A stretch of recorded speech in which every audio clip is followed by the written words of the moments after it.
Rassurer au Premier ministre, chef du gouvernement de la transition, Raymond Dongsima, sur les différents plans de mise en exploitation du gisement de fer de Belinga en Ogo-Ivindo, après la présentation officielle de la première exportation de ce minerai. C'est tout l'intérêt de cette rencontre. L'objectif de cette rencontre aujourd'hui, c'était de déjà présenter la délégation de Fortescue qui est présente ici au Gabon, mais également rassurer Monsieur le Premier ministre, chef du gouvernement de la transition, que nous sommes sérieux dans nos intentions et on voulait le rassurer également par rapport à nos plans.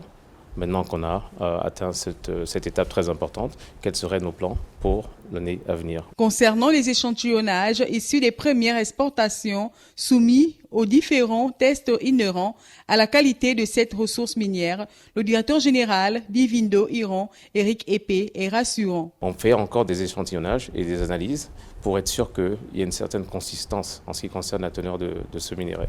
Les indications sont très positives et très optimistes et montrent qu'effectivement la teneur de ce minerai est très très bonne. Les projets structurants par rapport au développement de la localité n'étaient pas en reste au cours de cette séance de travail. On est toujours en une phase où la production elle est très minime et on est toujours en train de voir quelles sont les meilleures infrastructures qui vont être utilisées pour un développement de ce projet à grande échelle. Avec tout ce que ça suppose, à savoir justement en matière d'énergie, en matière même d'employabilité, bien qu'on ait déjà commencé, en matière de formation. Découvert en 1955, le gisement de fer de Belinga couvre une superficie de 4500 km² avec des réserves estimées à 1 milliard de tonnes.